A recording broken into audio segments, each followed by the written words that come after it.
Xin chào các bạn. Ai trong chúng ta cũng muốn chăm sóc được những cây hoa phong lan có nhiều hoa. Cây luôn có được nhiều rễ khỏe mạnh, luôn xanh tốt và phát triển được nhanh hơn. Hôm nay tôi chia sẻ một loại phân bón mới với một cách làm rất dễ. Nó giúp cho những cây yếu phát triển rễ, hồi sinh cây nhỏ nhanh hơn. Với cách làm này, những cây hoa lan sẽ hồi sinh những chùm hoa mới. Những chùm hoa phát triển rất nhanh. Nó giúp cho hoa giữ trên cành được lâu hơn. Hoa luôn rực rỡ, lâu tàn và nở rộ quanh năm. Chúng ta sẽ sử dụng cây lô hội. Những cây lô hội luôn có chứa rất nhiều dưỡng chất, có chứa rất nhiều khoáng chất, rất tốt cho những cây hoa lan phát triển và có được nhiều hoa. Nó có chứa rất nhiều kali. Thường các bạn sử dụng phần nhựa tươi của cây lô hội để chăm sóc cho những cây hoa lan thì cây sẽ phát triển rất nhanh. Và hôm nay chúng ta sẽ sử dụng phần khô của những cây lô hội như thế này. Khi có những phần như thế này, các bạn đừng bỏ đi. Nó sẽ là nguồn dinh dưỡng rất tốt cho những cây hoa lan phát triển và có được nhiều hoa. Chúng ta hãy tận dụng những phần khô này. Và nó luôn là những dưỡng chất rất tốt.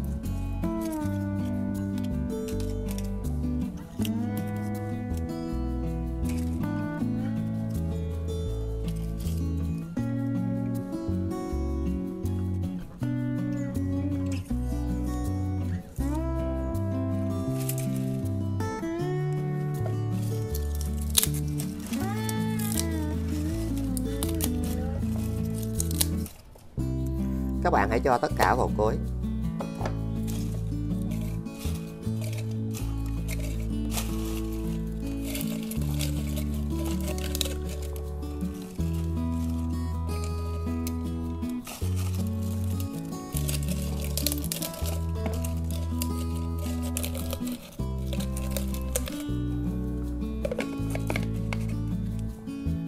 Sau đó chúng ta hãy xay nhuyễn ra.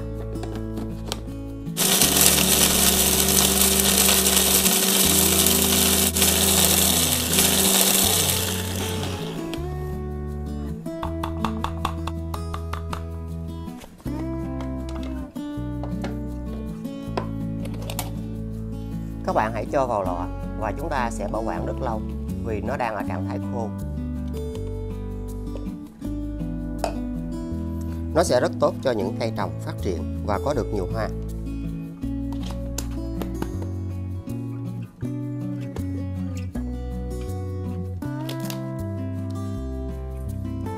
Sau đó các bạn sử dụng một thìa.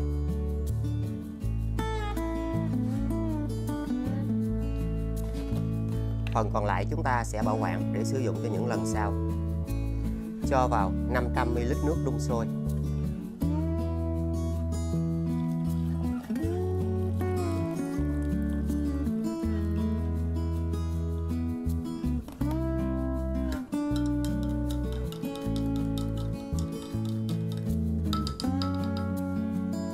Sau đó các bạn sẽ đậy lại và để sau 2 giờ để hoa lan có thể phát triển được xanh tốt, có được lá khỏe mạnh, rễ phát triển nhanh. Thì trước khi bón phân, các bạn cần phải tưới nước để giữ ẩm cho cây. Và cách làm này rất quan trọng. Nó giúp cho cây trao đổi chất và rễ phát triển được rất nhanh.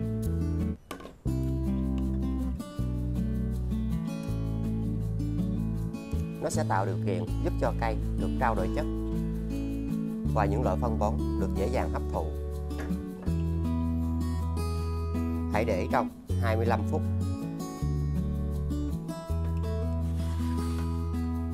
Điều này sẽ rất có lợi cho những cây yếu và chậm phát triển. Các bạn nên sử dụng cách làm này cho cây.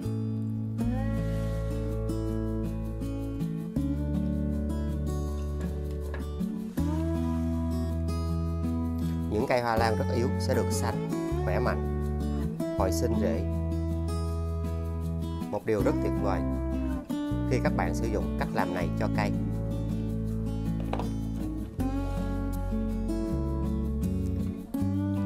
Nếu các bạn không sử dụng cách làm này thì những loại phân bón đều trở nên vô ích. Nó giúp cho những cây hoa lan nhỏ được mọc lên từ gốc luôn được xanh và khỏe mạnh.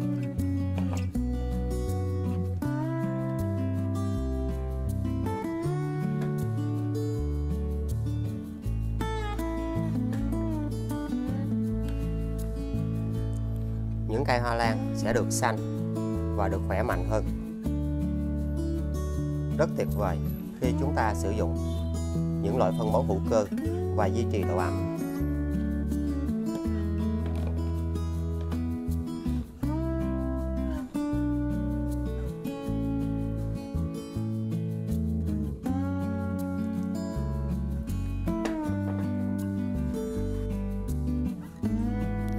Và đó là cách rất tuyệt vời để những cây yếu và chậm phát triển, nó vẫn được mọc được rất nhiều cây nhỏ.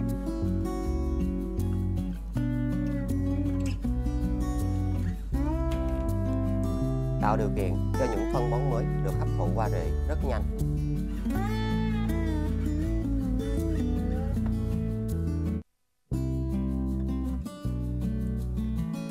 Sau đó lấy ra. Và cách làm này để bảo vệ cho những chiếc lá không bị héo.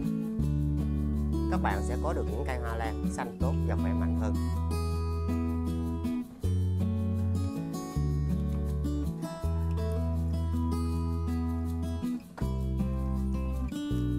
Nó là nguyên nhân làm cho hoa lan không phát triển và không có hoa. Khi chất trồng bẩn thì quá trình trao đổi chất của cây sẽ bị chậm lại. Và điều này sẽ giúp ngăn chặn nấm và thối rễ trên hoa lan rất hiệu quả.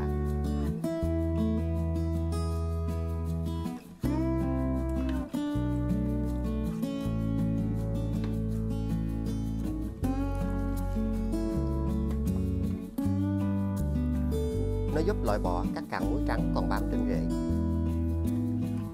Khi các bạn làm cách này thì những loại phân bón mới được hấp thụ rất nhanh qua rễ.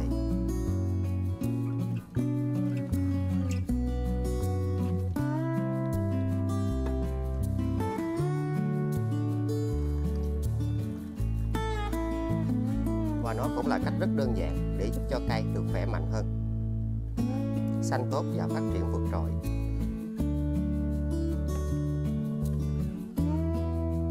Đây là nguyên nhân làm hoa lan không phát triển và không bao giờ có hoa. Rất bận.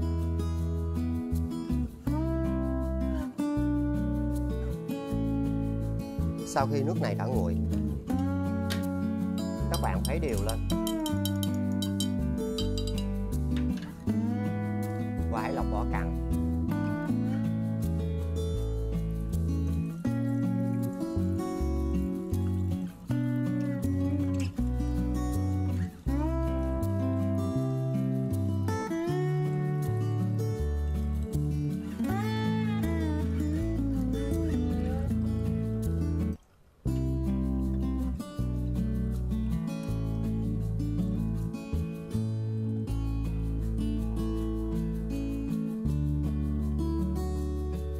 Thêm vào 1 lít nước lọc.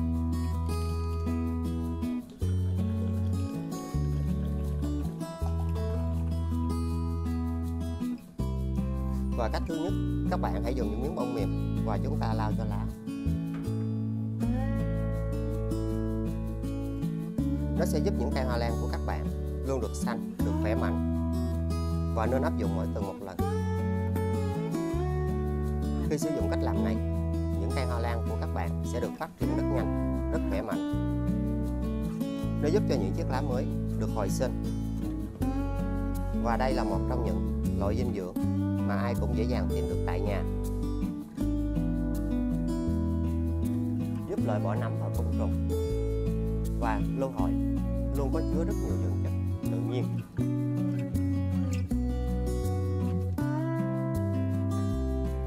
Các bạn hãy nhớ lau dưới mặt lá này, vì nơi đây có rất nhiều nấm và vi khuẩn. Hoa lan sẽ được xanh, khỏe mạnh.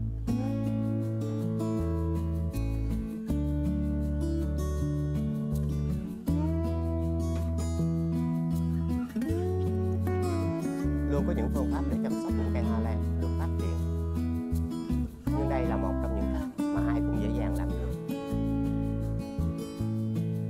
Khi các bạn sử dụng cách làm này, những chiếc lá sẽ rất xanh, vì cây trao đổi chất rất dễ dàng.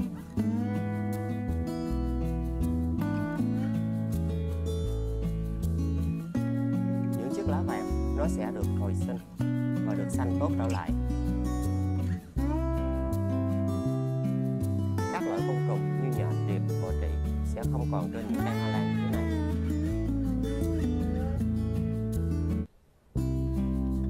Cây phát triển khỏe, lá khỏe thì sẽ có được hoa nhiều hơn.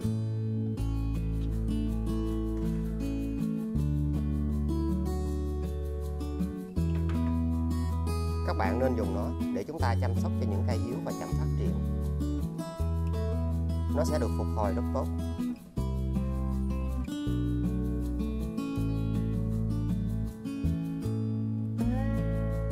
Tạo điều kiện cho cây phát triển nhanh và bền vững.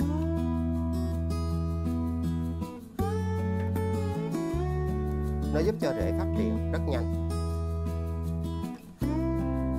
Những cây hoa lan được chăm sóc theo cách này thì nó sẽ hồi sinh rất tốt.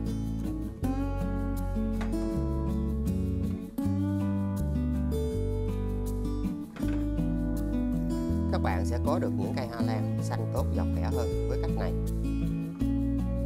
Nó giúp cho lá phát triển rất xanh và những chiếc rễ được hồi sinh liên tục.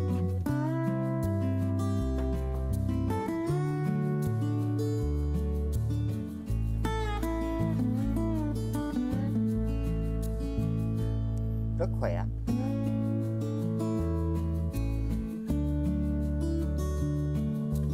Cây có rất nhiều rễ.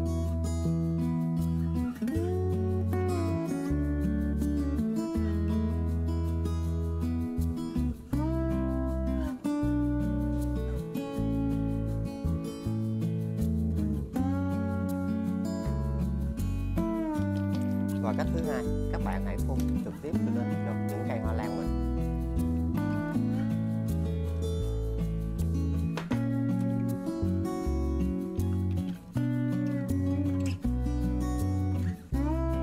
Sau đó chúng ta sẽ phun trực tiếp cho cây vào buổi sáng.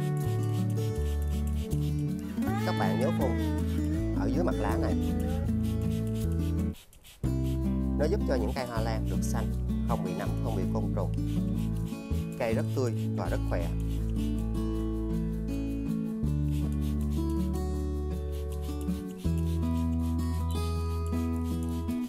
Nó hồi sinh được rất nhiều cây nhỏ.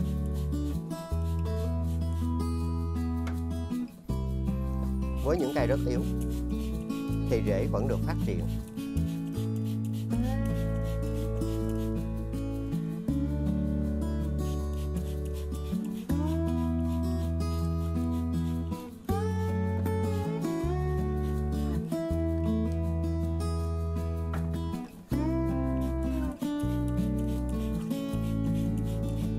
Các bạn có thể áp dụng cách làm này mỗi tuần một lần. Và điều này sẽ rất hữu ích cho những cây kém phát triển sẽ được phục hồi nhanh, có được những chiếc rễ rất tốt.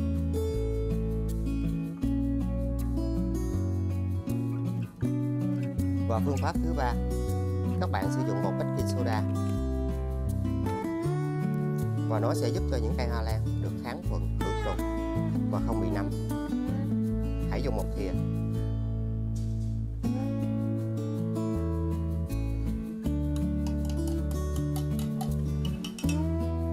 Cho thêm vào 500ml nước lọc.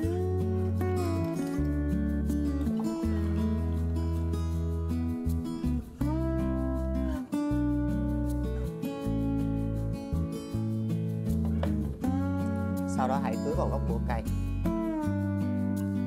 Và nên áp dụng cách làm này 14 ngày một lần.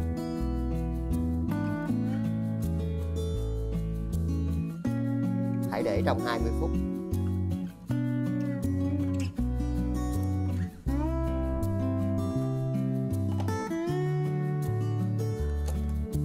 Có thể xen kẽ với những loại phân bón khác để giúp cho cây phát triển được nhanh.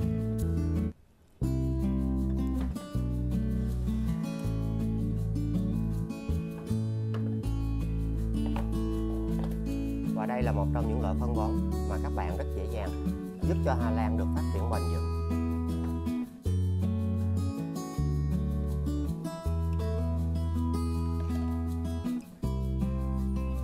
Nó giúp cho những cây hoa lan được cân bằng rất tốt.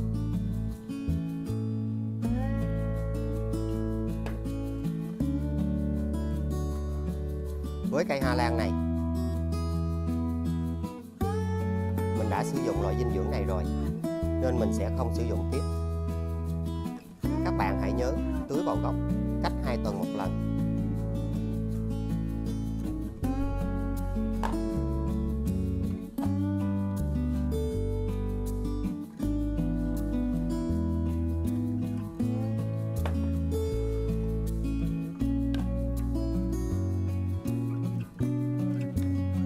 Những cây hoa lan sẽ được xanh và phát triển rất tốt với cách làm này.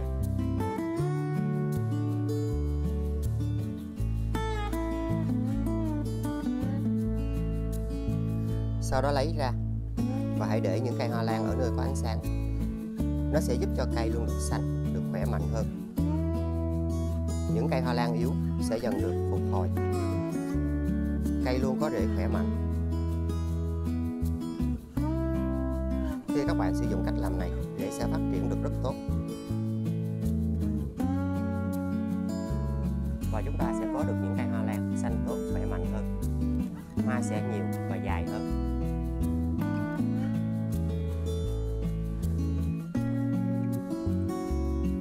Những cây rất yếu vẫn phát triển và nó có được những chiếc rễ hồi sinh. Phân bón hữu cơ luôn là nguồn dinh dưỡng bền vững để những cây hoa lan yếu phát triển và được phục hồi.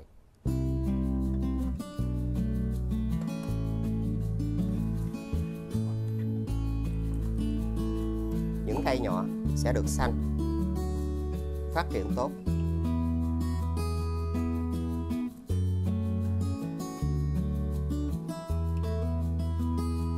Các bạn có thể xem thêm từ những cách mà mình đã có chia sẻ trên kênh.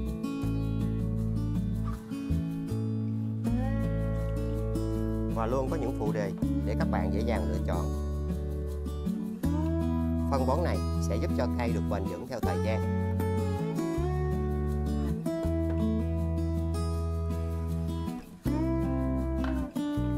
Cây nhỏ từ gốc sẽ được mọc nhanh và phát triển tốt hơn. Rất tuyệt vời. Nó luôn giúp cho những cây hoa lan được xanh tốt, có được nhiều hoa. Hoa luôn nở nhiều, tươi đẹp và rực rỡ hơn. Đừng quên like, chia sẻ, đăng ký kênh và nhấn chuông để tiện theo dõi. Xin chào và hẹn gặp lại. Chúc các bạn luôn thành công.